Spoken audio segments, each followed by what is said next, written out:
बिस्मिल्लाहिर्रहमानिर्रहीम, अस्सलाम वालेकुम। आज मैं आपको किचन की वोकैबुलरी के हवाले से कुछ लफ्ज़ बताऊंगा जिसमें कि वर्ब और नाउन दोनों उसमें आ जाएंगे। आपको मैं पहले भी बता चुका हूं कि नाउन का मतलब तो नाम होता है और वर्ब का मतलब उसका जो भी काम होता है वो हम वर्ब कहते हैं। अब मिसाल के तौर पर आपने अगर कोई चीज़ ब्लेंड करनी हो, ब्लेंड करना जब समझते हैं ना किचन में होता है, आप कोई भी चीज़ ब्लेंड करनी है आपने, तो ये जो ब्लेंड करना है BLEND, ब्लेंड करना, जो ब्लेंड करना है वो क्या है? वर्ब है। और उसके लिए टू ब्लेंड कहेंगे तो ब्लेंड करना आएगा, क्योंकि ब्लेंड करना तो वैसे नहीं होता ना। तो ब्लेंड, अब जब अपने ब्लेंड करना होता है तो वो किसके साथ आप ब्लेंड करते हैं जनाबे वाला? वेरी गुड, ब्लेंडर के साथ। तो ब्लेंडर उसका नाम है, यानी वो नाउन है और काम उसका क्या है? ब्लेंड। अब किसी भी चीज़ को अपने ब्लेंड करना हो तो आप किसके ज़रिए ब्लेंड करते हैं? ब्लेंडर के ज़रिए। तो अब आप इसको इस्तेमाल कैसे करेंगे? तो आप कहेंगे आई ब्लेंड, आई ब्लेंड। अब जिस भी चीज़ को आप ब्लेंड कर रहे हैं उसके फ़ौरन बाद उसका नाम लेकर आ जाएंगे। आई ब्लेंड, आपने उसका नाम लिया विद अ ब्लेंडर। किसके ज़रिए आप उसे करते हैं? ब्लेंडर के ज़रिए करते हैं। तो ये पूरा आपका सेंटेंस बन जाएगा।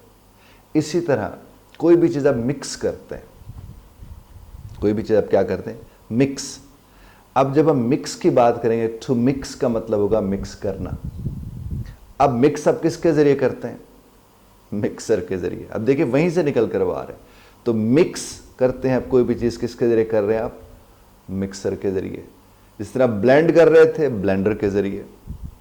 इस तरह मिक्स करते हैं मिक्सर के ज़रिए। वैसे ये जो मिक्स करते हैं हम कहते हैं ना, जो कि वर्ब के अंदर तो ये चीज़ मौजूद होती है, लेकिन सिर्फ आपके समझाने के लिए मैं अर्ज़ कर रहा हूँ। तो आप मिक्स करते हैं किसके ज़रिए? मिक्सर के ज़रिए। आप ब्लेंड करते हैं किसके ज़रिए? ब्लेंडर के ज़रिए। इसी तरह से वो छाननियाँ होती हैं जिसके अंदर ख़ासतौर पर ये सवैयाँ हो गई, इनको लिए भी आप इस्तेमाल करते हैं, वैसे चाय के लिए भी। उसको बोलते हैं स्ट्रेनर। स्ट्रेनर,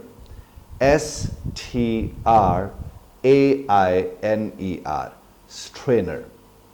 तो स्ट्रेनर के ज़रिए आप क्या करते हैं? स्ट्रेन करते हैं। जिस तरह ब्लेंडर के ज़रिए ब्लेंड करते हैं, मिक्सर के ज़रिए मिक्स करते हैं, बिल्कुल इसी तरह आप स्ट्रेनर के ज़रिए क्या करते हैं? स्ट्रेन करते हैं। और टोस्ट, टोस्टर के ज़रिए होता है। तो टू टोस्ट आपका इन्फिनेटिव हो जाएगा, यानी टोस्ट करना उसका मतलब बनेगा। और करेंगे साहब किसके साथ?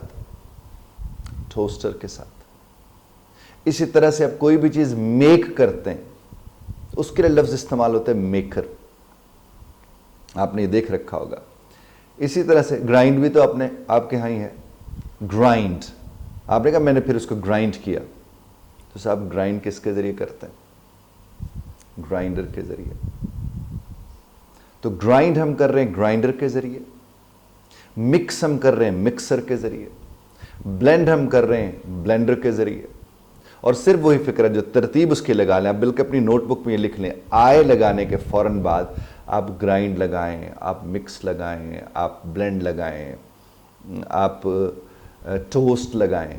उसके फ़ौरन बाद जिसको टोस्ट कर रहे हैं, जिसको ग्राइंड कर रहे हैं, जिसको ब्लेंड कर रहे हैं, जिसको मिक्स कर रहे हैं, वो लगा के आगे विद अ लगा के आप अपना काम चला सकते हैं। बड़ा सिंपल सा एक फिक्रा बन जाएगा।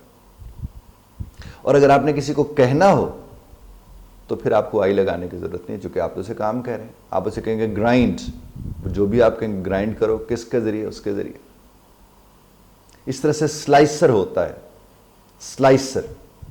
और स्लाइसर के ज़रिए आप क्या करते हैं? स्लाइस करते हैं, यानी उनको भी टुकड़े बनाना। इस तरह चॉपर होता है। आप चॉपर के ज़रिए क्या करते हैं? चॉप करते हैं। इस तरह से अगर आप थोड़ा सा गौर करें तो बहुत से ऐसे लफ्ज़ जो मौजूद हैं उनके साथ ER का इजाफा करके आपको पता लग जाता है कि ये उसका नाउन है। और जब मैंने आपको नाउन का मेरा सेशन पढ़ा हुआ है, आपको अगर मौका मिले देखने का या आपने देखा हो, तो उसमें मैंने आपको निशानियां बताई थी और उसमें एक निशानी ER की भी थी। और ये सारी बातें जो अभी तक हमने की हैं, ये सारी ER की हैं और नहीं तो किस चीज़ की हैं? अरे हाँ, वो पीलर होता है, पीलर, वो जिससे छीलते हैं। आलू भी उससे छीले जाते हैं, संतरे तक को भी लोग उससे छीलते हैं, और सेब को लोग उससे छीलते हैं, तो उसको बोलते हैं फीलर, P-E-E-L-E-R, फीलर। और वो किसके साथ होता है? उसके लिए वर्ब कौन सा होता है? To feel. यानी आपने टू फील, आपने छीलना, भाई किसके साथ छीलोगे? फीलर के जरिए। उम्मीद है मेरी बात आप तक पहुंची होगी। मश्क करने से अंग्रेजी आती है, प्रैक्टिस करने से अंग्रेजी आती है। दुनिया की कोई भी ज़बान जब आप प्रैक्टिस करते हैं आपको कॉन्फिडेंस मिलता है। आ जगह पर यही लफ्ज़, ये वर्ब्स एंड नाउन्स आप आज के दिन में ज़्यादातर अपने बच्चों के साथ, अपने इर्द गिर्द लोगों के साथ इस्तेमाल करते हैं, तो यकीन मानिए आपको इन्हें याद करना नहीं पड़ेगा, क्योंकि ये आपको याद रह जाएंगे। बहुत शुक्रिया ध्यान से सुनने का।